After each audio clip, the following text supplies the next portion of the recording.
Hi everyone, welcome to my YouTube channel.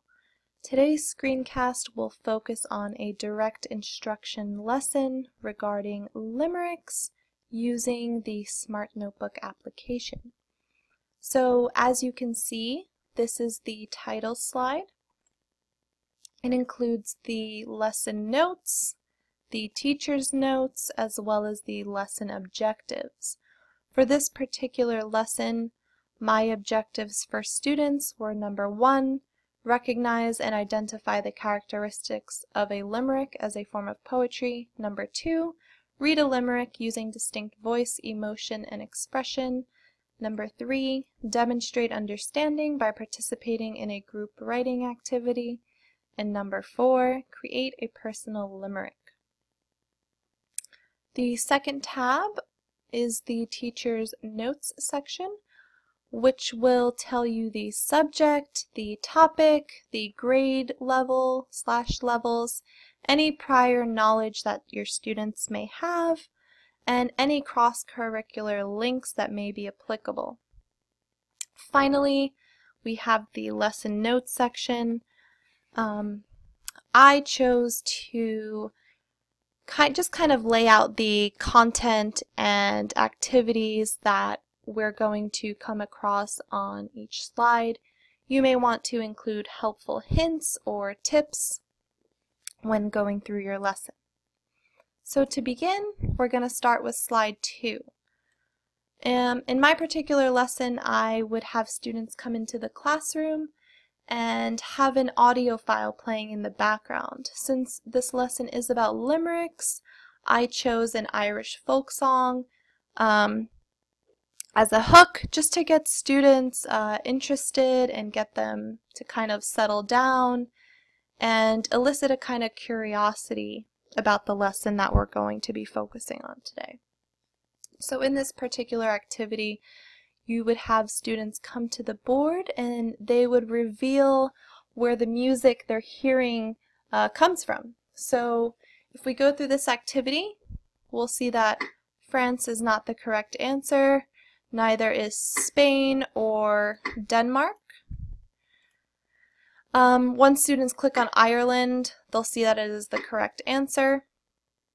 And you can kind of tell students that the reason for this particular activity and the music was because the lesson you are going to be focusing on today about limericks is a type of poetry that originated in Ireland, which brings me to our third slide, which is kind of just a visual demonstration of Ireland and a kind of rough estimate of where the county of Limerick is, just so your students can see it. It's up there. It's a neat, cool little visual, as I said. You may want to include a different map, the actual county. It's really whatever you prefer. So moving on to slide 4, I would have students identify the definition of a limerick, and for this particular activity I'd have a student come to the board, simply click on the mess and reveal the definition. I've seen other versions of this activity known as an erase and reveal, where students would come up, they would simply click the eraser, erase the material, and that would also reveal the definition. Again, it's really whatever you prefer. So moving on to slide 5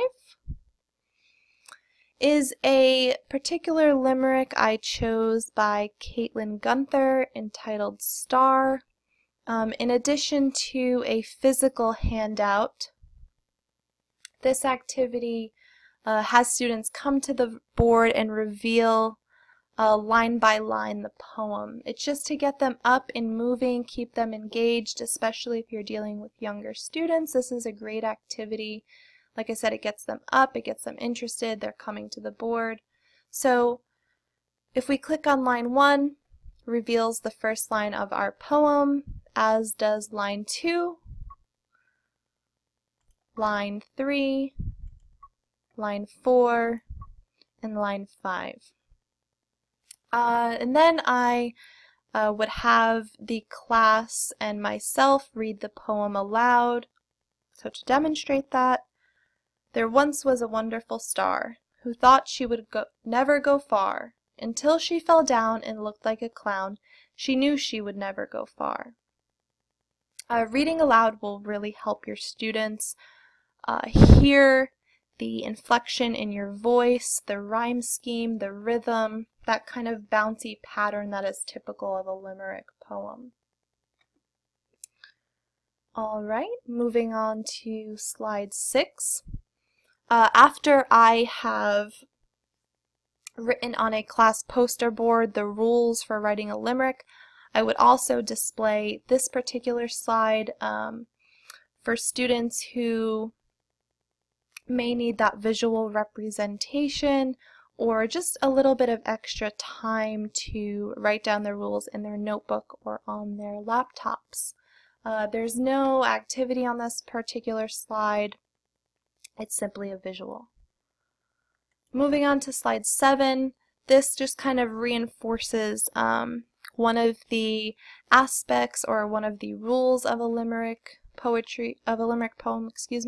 which is the rhyme scheme. So for this particular activity, students have to identify which lines rhyme together, and the vortex will either accept or reject the answers based on correctness. So again, just to review, lines 1, 2, and 5 rhyme, while lines 3 and 4 rhyme. So if a student comes up to the board, places line 1 into the first rhyme set, they're correct. If they place line 4 into the first rhyme set, the vortex will reject it, and students will know that line 4 and line 3 rhyme together, as do lines 1, lines 2, and lines 5. And so that again just kind of reinforces one of the aspects of writing a limerick poetry. You may want to do this with syllables. You may want to do this with the actual rhyme scheme pattern. It's really up to your choosing. And finally, we have the last slide, which simply provides additional links about limerick poems and limericks in general. So students can click on the globes and it will take them to a link. For instance, if we click here, students will be redirected to this website that has really all the information they would need about how to write a limerick, some examples of a limerick, and it actually prompts practice, which is really neat. The other link is a YouTube video. This one is particularly an audiobook based on A Book of Nonsense by Edward Lear. He was a famous writer of limericks. You may want to introduce this a little bit earlier on in your lesson and just kind of hint back at it at this last slide. Okay, and that brings us to the conclusion of this Smartboard lesson. All of these activities are super customizable, and you can really tailor them to any topic you wish. So I hope you guys enjoyed that demonstration. And please join me for my next screencast. Thanks so much. Have a great day.